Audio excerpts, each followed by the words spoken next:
le cinéma d'auteur est fait majoritairement par des hommes, et je dirais surtout le modèle du cinéma d'auteur est un modèle masculin. Et le modèle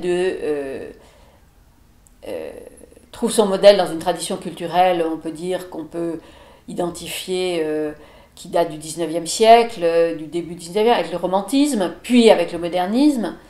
Et il s'agit en général d'œuvres où l'auteur parle de lui-même ou de ses pairs. Et c'est un cinéma, disons, à la première personne du singulier, pour reprendre la formule que j'avais proposée pour le cinéma de la Nouvelle Vague. Et donc, c'est un cinéma, on va dire, assez fortement narcissique, volontairement ou involontairement.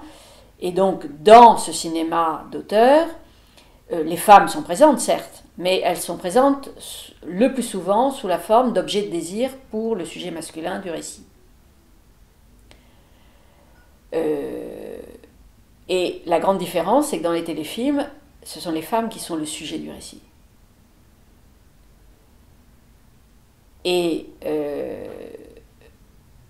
les femmes qui sont le sujet du récit de ces téléfilms sont en général des femmes qui ressemblent aux spectatrices ordinaires, c'est-à-dire des femmes d'âge adulte qui travaillent, qui ont des enfants et qui ont des relations amoureuses problématiques, on va dire. Hein? Mais en effet, la grande différence entre le cinéma d'auteur et ces téléfilms,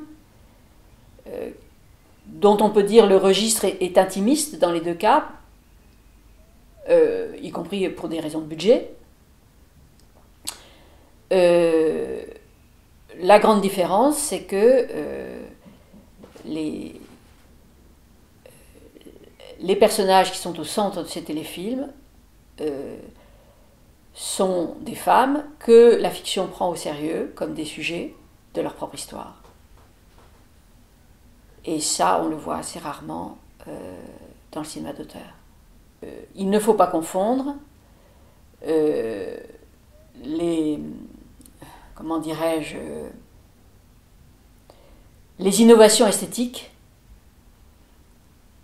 avec les positionnements idéologiques.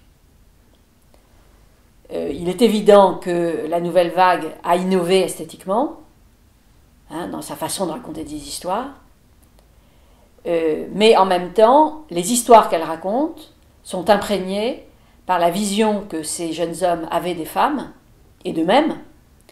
Et c'était une vision, on va dire, très ambivalente. C'est-à-dire,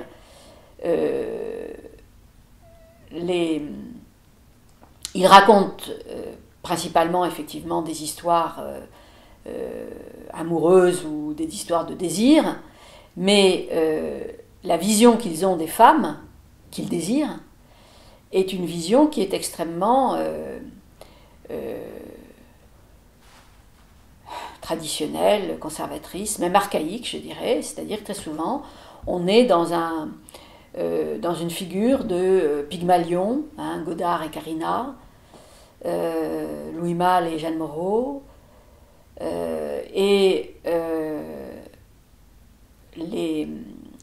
les femmes qu'ils inventent dans leurs films sont, je dirais, au moins 50% des fantasmes à la fois idéalisés et diabolisés. Hein, de ce point de vue-là, Julie Jim est un bon exemple, parce que Jeanne Moreau y est à la fois une femme merveilleuse et une femme mortifère. Mais ce qu'elle n'est pas, alors qu'elle l'était dans l'ouvrage dont est tiré le film, c'est une femme inscrite dans la société de son temps. En fait, Jeanne Moreau dans Jules et Jim, c'est un fantasme de femme mère infiniment désirable et totalement inaccessible, et alors que dans l'ouvrage d'Henri Pierre Rocher, c'est une femme émancipée de son temps, qui travaille, qui a des ambitions, y compris artistiques, mais tout ça a disparu du film de Truffaut. Et on peut dire qu'aujourd'hui, si vous voulez, le problème du cinéma d'auteur est l'héritier de cet aveuglement, hein, ou cette ambivalence, cette contradiction, hein, où les auteurs sont, on pourrait dire, plus préoccupés d'avoir un rapport de maîtrise sur le monde, et donc d'avoir un contrôle sur leur œuvre, que de donner une image, enfin de considérer les personnages féminins comme des alter-ego. On peut dire globalement, les femmes dans le cinéma d'auteur ne sont jamais des alter-ego. Je veux dire de l'auteur. Hein. Ce sont des objets de désir ou des menaces.